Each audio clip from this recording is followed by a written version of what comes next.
میں اندر ہی اندر اپنی کامیابی پر خوش اور نادو کی اس ترکیب پر معترف ہوئے جا رہا تھا۔ یہ معمولی زخم ہے، اسکوٹر سے گر گئی تھی سالی، میں نے کہا، پر بات کہیں چل کر آرام سے بیٹھ کر کی جاوے تو زیادہ بہتر ہے۔ باقی پٹھے وٹھے کی بات کر کے سودا سستا کرنے کی مکاری مت کر بجلی۔ مجھے مرادے نے تیری چالاکیوں کے بارے میں بتا رکھا ہے۔ اس ہاتھ سودا کر، اس ہاتھ روانہ کر، ہلا ہلا قسمت کر، چل لگے ہو۔ وہ بڑا سا گنجا سر ہلاتے ہوئے بولا، پھر لڑکی سے مخاطب ہوا، چلنی چھوری، کھیڑا آگے گیڑ۔ لڑکی نے ایک نگاہ مجھ پر ڈالی، اس کے بعد ہتھ ریڑھی کو آگے دھکیلا۔ میں پلٹ کر اسکوٹر کی جانب آیا، نادو آ کر میرے پیچھے بیٹھ گئی۔ کام ہو گیا ہے نادو، یہ کمینہ جھانسے میں آ رہا ہے، میں نے جوش مسرت تلے اس سے کہا۔ شش، اس نے مجھے ٹوکا، اداکاری جاری رکھ۔ میں اسکوٹر سٹارٹ کر چکا تھا، نادو کے بیٹھتے ہی گیئر ڈال کر آگے بڑھا دیا۔ ریڑے کی رفتار آہستہ تھی، اسی لیے مجھے بھی اسی رفتار سے اسکوٹر اس کے ساتھ ساتھ چلانا پڑ رہا تھا۔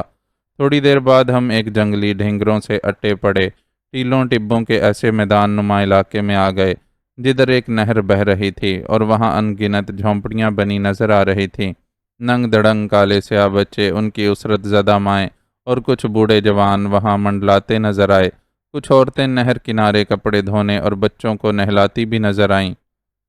ہم پر ایک اچٹتی سی نگاہ ڈال کر وہ سب اپنے اپنے کاموں میں مصروف ہو گئے۔ یہ بجلی نامی فقیر یہاں کا مجھے مکھیا ہی لگا تھا، کیونکہ ہر آنے جانے والا اسے جھک کر سلام کر رہا تھا۔ وہ ہماری رہنمائی کرتا ہوا ایک نسبتاً بڑے سے جھونپڑے میں ہمیں لے آیا۔ یہاں آتے ہی میرا دل یک بارگی تیزی سے دھڑکنے لگا۔ ایسا محسوس ہوتا تھا جیسے ابھی فوزیہ کسی گوشے سے برآمد ہوگی اور چیخ کر مجھے پکارے گی، سہراب، اور اس کے بعد مجھ سے دیوانہ وار لپٹ جائے گی۔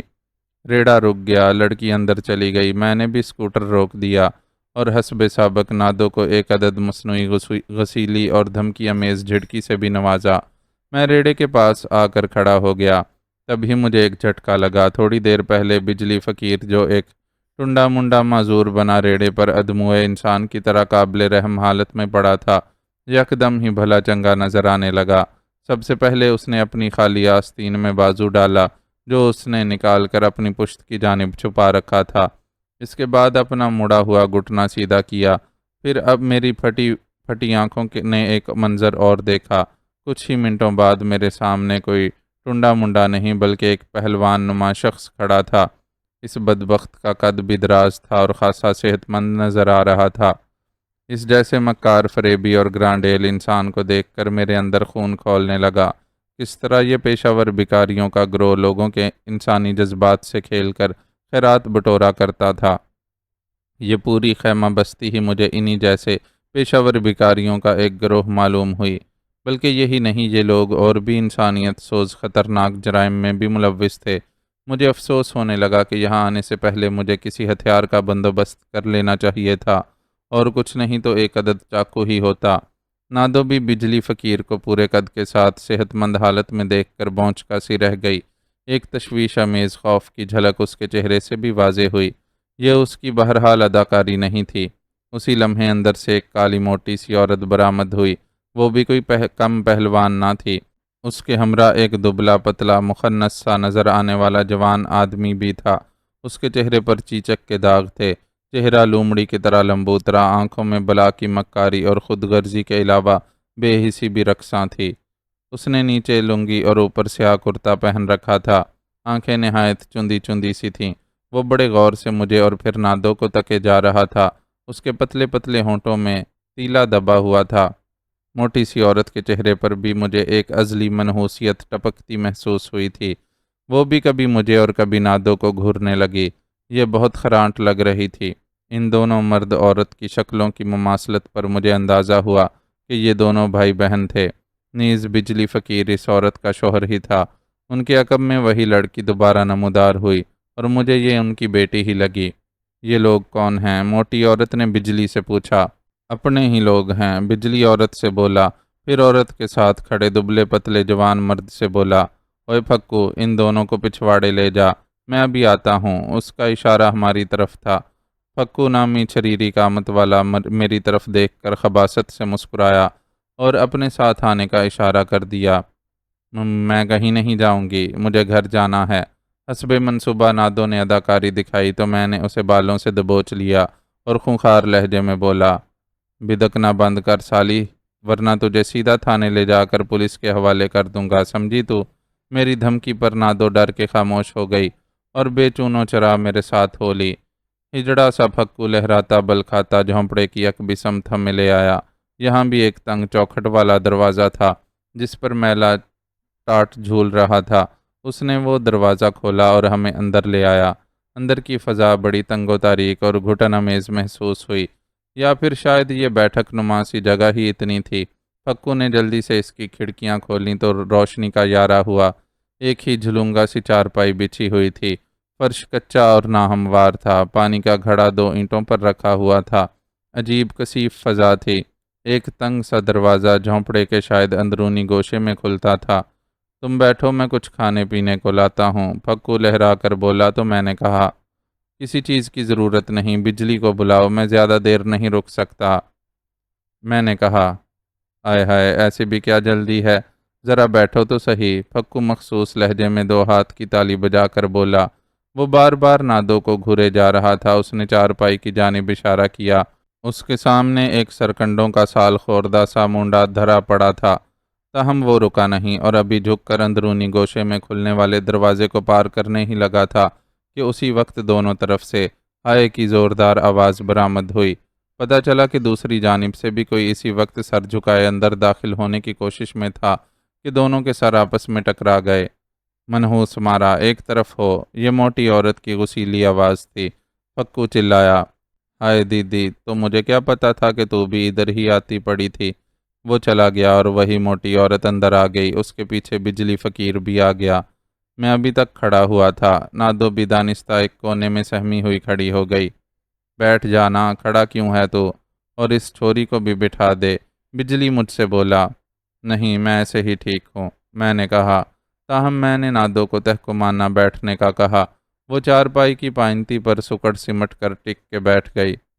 یہ میری زنانی ہے، جنی مائی، بجلی فقیر نے موٹی کالی عورت کے بارے میں بتایا۔ اب ذرا تو اپنے بارے میں بھی تو کچھ بتا۔ بجلی موڑے پر بیٹھ گیا۔